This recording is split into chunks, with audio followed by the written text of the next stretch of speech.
Pessoal, olha só, o mês nem acabou ainda e dá uma olhada nos meus resultados. Mais de 100 mil reais em vendas usando robôs. E eu quero te mostrar como que eu faço isso. Então clica no link aqui embaixo que eu vou te mostrar o meu método que eu uso para fazer vendas todos os dias pela internet, quase no piloto automático. Clica aí no link.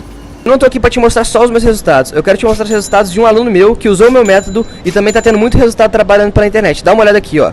No celular dele, hein? Ele vai abrir aqui o celular, vai mostrar em tempo real, no aplicativo do PagSeguro.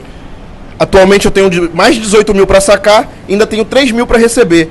O método do João Pedro realmente funciona e mudou a minha vida. E falando em vendas, olha só os resultados do meu dia de hoje.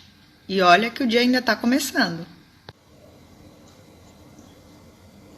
Tá bom assim? Para começar o dia? Fala galera, beleza? Dá só uma olhada nesses resultados. Um mês trabalhando em casa, usando apenas o celular. Você também pode fazer isso. Quer saber como? Então clica no link na descrição desse vídeo que eu vou te ensinar.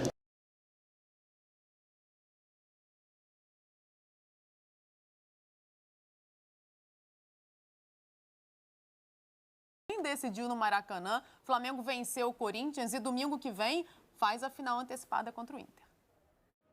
Um jogo que valia muito para os dois clubes. O Corinthians na briga por uma das vagas para a Libertadores.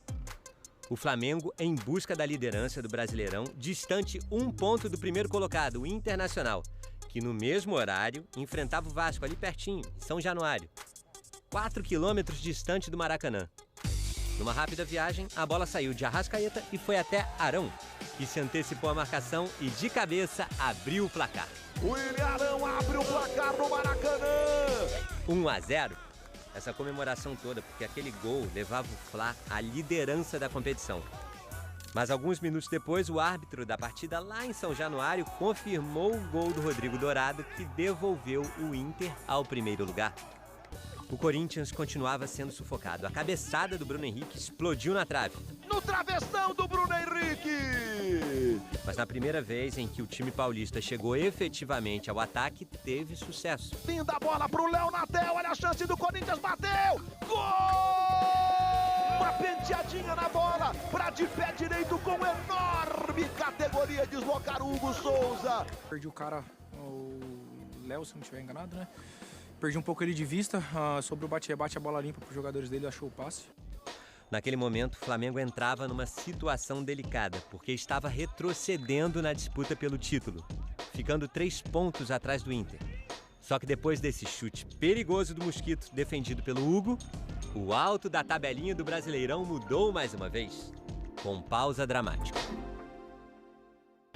Tudo começou no chute de fora da área do Bruno Henrique e o Cássio espalmando a bola, que sobrou pro Everton Ribeiro, cruzar pro Gabi, gol. Está marcado o impedimento. O árbitro Rafael Traz explicou que o VAR ainda iria avaliar o lance. Senhoras e senhores, estamos na mão do VAR. E aí foram 3 longos, tensos, ruidosos minutos. Foi? Perguntou Gabriel. Aquela conversa de jogador que só atrapalha o árbitro na hora de escutar o veredito da jogada. Gabriel rezando, árbitro tenso. Gabriel rezando, árbitro ouvindo vozes, fazendo sinal do VAR e confirmando o gol do Flamengo. Gabi, Gabi, Gabi, Gabi. Gabigol é o nome da emoção. No momento do passe, posição legal pro Gabigol.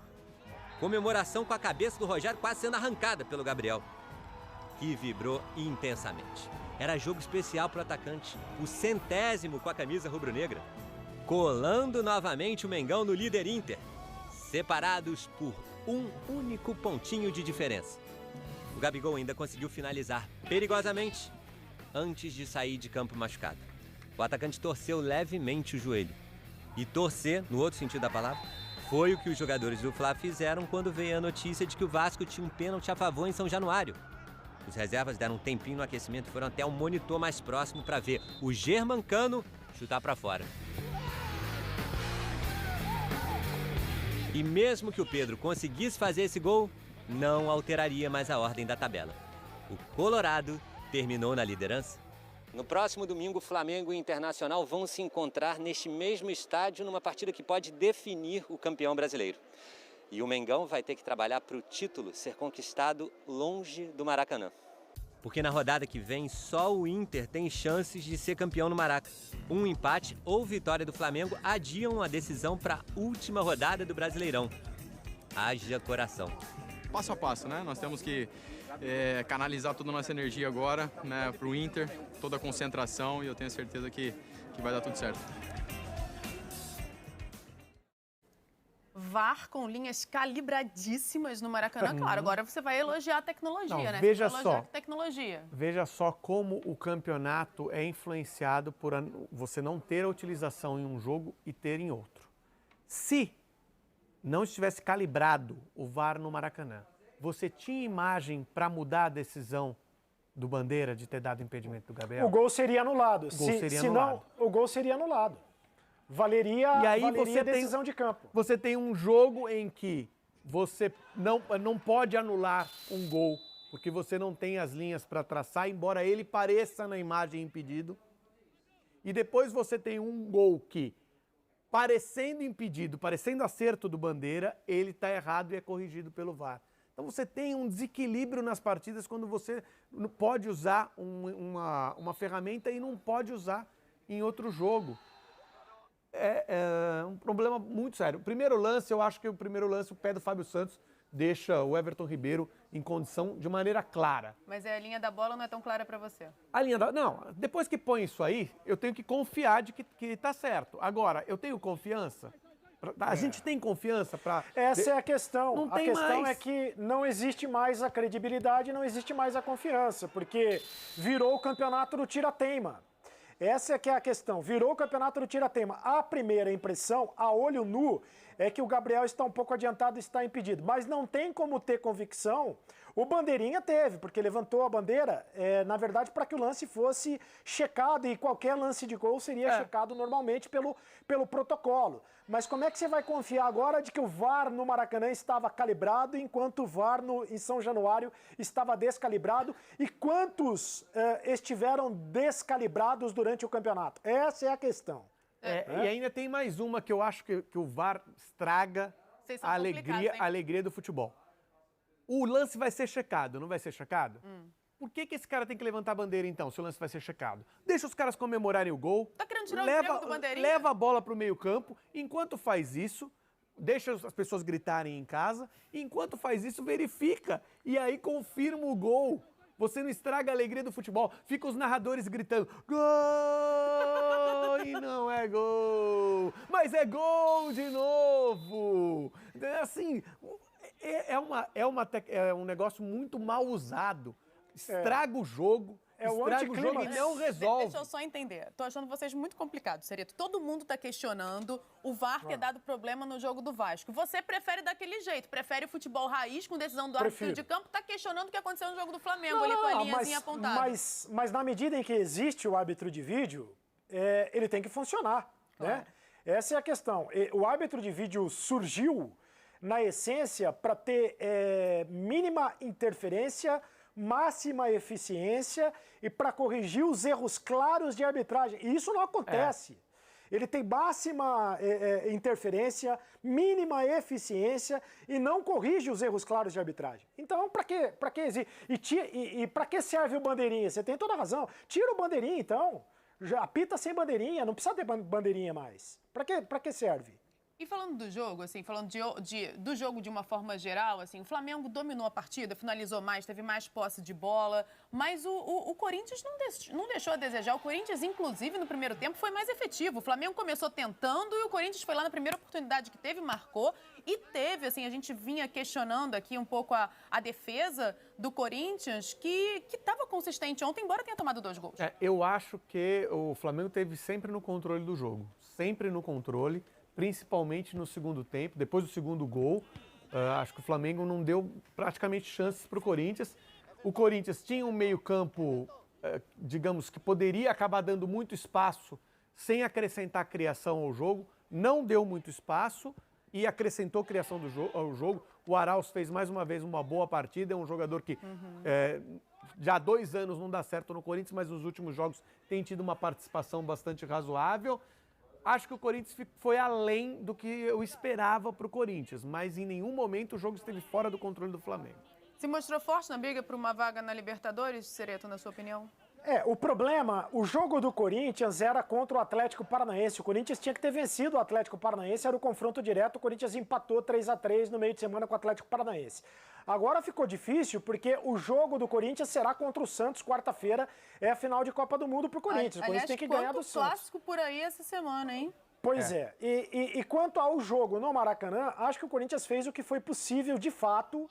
O Flamengo botou muito volume de jogo e era o esperado, né, esse volume de jogo. Mas o Corinthians conseguiu até encarar o Flamengo dentro do possível. Se você analisar o jogo do primeiro turno, quando o Corinthians tomou um chocolate, né, foi atropelado pelo Flamengo, tomou 5-1, você vai chegar à conclusão que de lá para cá o Corinthians evoluiu demais no comando do Mancini e hoje tem um time que consegue pelo menos encarar o Flamengo dentro do possível, né? Acho que nem o mais otimista dos corintianos imaginava que o Corinthians fosse chegar no Maracanã e encarar o Flamengo do jeito que encarou. Acho que foi bom o jogo para o Corinthians, apesar da derrota. E do Araújo pro Arão, apesar dele do erro de posicionamento no gol do Corinthians, no gol do Léo Natel, jogador que fez gol, o primeiro gol dele no Campeonato Brasileiro, um jogador que está muito bem no Flamengo. Aliás, a dupla de zaga de ontem, ele e o Rodrigo Caio voltando de lesão também. Vai ser a dupla de zaga titular até o final do campeonato, essas próximas 2 partidas, até que o Flamengo consiga um zagueiro para fazer dupla com o Rodrigo Caio, que seja realmente da posição. O Flamengo tentou 2 jogadores no mercado na temporada passada, eram 2 jogadores com bom retrospecto, o Léo Pereira e o Gustavo Henrique, eles não conseguiram se firmar, embora nos últimos jogos o Gustavo Henrique tenha ido até bem. Ontem, né? E o Arão foi deslocado para o meio. Mas por enquanto a dupla de zaga é essa. Só que o Arão ainda precisa entender, ele ainda está aprendendo o posicionamento de zagueiro, ele está aprendendo a jogar de zagueiro. Então, às vezes, alguns erros como o de ontem, onde ele não sabe exatamente onde ele está posicionado e onde está passando o adversário, vão acontecer. Ele mesmo admitiu, né? No intervalo mesmo ele falou que não percebeu a passagem ali, a movimentação do Léo Natel. Ontem, Cereto, o Ceni fez algumas substituições, né? Do meio para frente mudou todo mundo, só deixou o Everton Ribeiro, mas fez isso mais pro finzinho do jogo, também mexeu na zaga, deslocou o Arão para o meio, colocou o Gustavo Henrique para fazer a dupla com o Rodrigo Caio. Ele que vem sendo muito questionado aí em relação às substituições. O que você achou de ontem? Eu acho que ele fez o que ele poderia ter feito ontem. De novo, não teve Pedro e Gabigol juntos, né? Porque aí o Gabigol saiu machucado e aí não se sabe, inclusive, a gravidade da contusão do Gabigol. Isso pode ser um problema para o Flamengo na sequência do campeonato, porque foi uma contusão no joelho. Acho que aquela imagem do Gabigol comemorando com o Ceni é muito simbólica, porque se havia algum ruído, me parece que esse ruído está resolvido entre os dois e isso é importante, é reta final de campeonato, é momento decisivo e o time do Flamengo tem que estar cada vez mais unido e acho que o Rogério Ceni, ele tem um mérito, sobretudo por ter mexido nesse time do Flamengo, ali nessa volta do Arão para a defesa e no meio de campo, né? Ontem o Flamengo tem muita saída de bola, dá muito volume de jogo com esse meio de campo formado com o Diego e o Gerson. O Gerson muito à frente como meia atacante, né? Chegando como meia atacante e o Diego na saída de bola teve muita liberdade ontem no meio de campo do Corinthians. O Diego, e isso faz muita diferença. Vamos prospectar aí a partida entre Flamengo e Inter com as preocupações, porque é isso, o Gabigol ainda vai ser avaliado, saiu de maca, foi para o vestiário. O Flamengo hoje ainda vai fazer uma avaliação do quadro dele, assim como do Arrascaeta, que também saiu com dores, o Arrascaeta acho que no tornozelo e o Gabigol no joelho.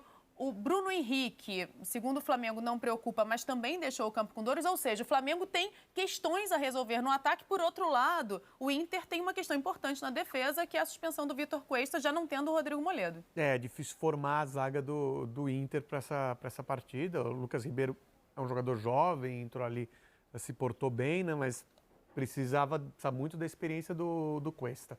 No Flamengo, a questão é você fazer a recuperação desses jogadores. Por sorte, nessa reta final, você tem uma semana. Poderia nós fizemos um campeonato com todas as datas dentro de um período que a gente não tinha todas as datas disponíveis. Resolvemos fazer o campeonato no ano de pandemia. Resolvemos fazer um campeonato igual a todos os anos, como se não tivesse acontecido nada. Aí encavalaram os jogos. Dessa vez, pelo menos na reta final, você tem um tempo para você recuperar, para disputar uma final de campeonato, efetivamente. É uma final. Pode não ser se o Flamengo vencer, mas Ou empatar. começa como um jogo decisivo, começa como um jogo que pode acabar com o título do Internacional. O que você está esperando desse jogo, Cereto? Em que se o Inter vencer é campeão brasileiro, se houver empate ou se houver vitória do Flamengo, a decisão vai para a última rodada. Imagina um jogaço, imagina o Flamengo botando volume de jogo como fez ontem contra o Corinthians. E só que o Internacional, o jogo do Internacional é o contra-ataque, é o jogo reativo. Então os dois times vão estar muito à vontade dentro dos respectivos modelos de jogo.